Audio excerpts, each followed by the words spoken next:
Channel B plus, নতুন সূর্যোদয়, নতুন বাংলাদেশ। চাঁদাবাজি মুক্ত ব্যবসা করতে চান তাহলে ন্যায় এবং ইনসাফের প্রতীক দাঁড়িপাল্লার কোনো বিকল্প নাই, ঠিক কিনা? সম্মানিত যোদ্ধা বাজারবাসী, আমরা স্পষ্ট ভাষায় বলতে চাই, আমরা চাঁদাবাজি করব না, কাউকে চাঁদাবাজি করতে সুযোগ দেব না। আমরা দুর্নীতি করব না, কাউকে দুর্নীতি করতে সুযোগ দেব না।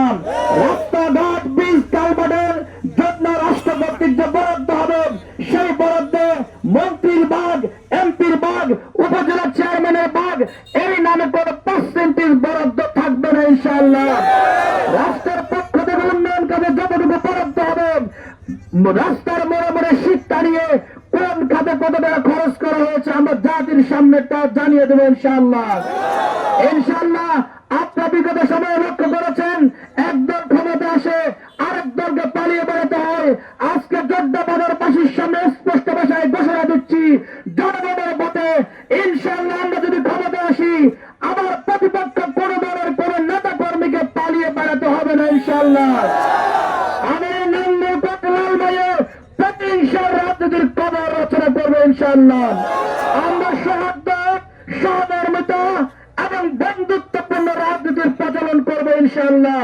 রাস্তাঘাট, ব্রিজ, কালভার্ট, স্বাস্থ্য সেবা নিশ্চিত করা, বেকার যুবকদের প্রশিক্ষণ দিয়ে হয়রানি মুক্তভাবে বিদেশে পাঠানো, চাকরি বাকরির ব্যবস্থা করা, আমাদের মা এবং বোনদেরকে ইফতিজিং মুক্ত পরিবেশে বসবাসের সুযোগ দেওয়া, খাল নদী খনন থেকে শুরু করে সামগ্রিক কল্যাণমূলক কাজে আমরা সর্বোচ্চ অগ্রাধিকার দেব ইনশাআল্লাহ।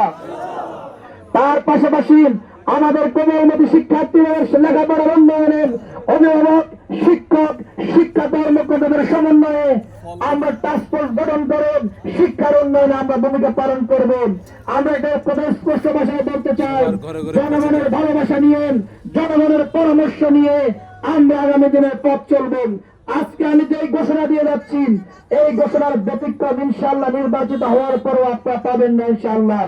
আমি তো দুর্নীতি করবোই না, বরং রাষ্ট্রের পক্ষ থেকে একজন এমপির জন্য, একজন মন্ত্রীর জন্য যে বরাদ্দ হবে, আজকে জাতির সামনে আমি বলে যাচ্ছি, আমি সেই বেতনদাতা জনগণের কল্যাণে ব্যয় করবো ইনশাআল্লাহ।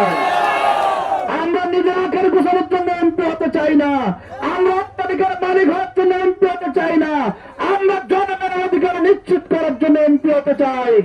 আগামী 12 তারিখে দাঁড়িপাল্লায় ভোট দিবেন, হায়ের পক্ষে ভোট দিবেন, এই উদাত্ত আহ্বান জানিয়ে যোদ্ধা বাজারবাসীর কাছে দোয়া চেয়ে বক্তব্য শেষ করছি। বাংলাদেশ জিন্দাবাদ, 11 দলীয় নির্বাচনী ঐক্য জিন্দাবাদ, দাঁড়িপাল্লা জিন্দাবাদ, বাংলাদেশ জামাত ইসলামী জিন্দাবাদ। আসসালামু আলাইকুম ওয়া রাহমাতুল্লাহ। চ্যানেল বি প্লাস, নতুন সূর্যোদয়, নতুন বাংলাদেশ।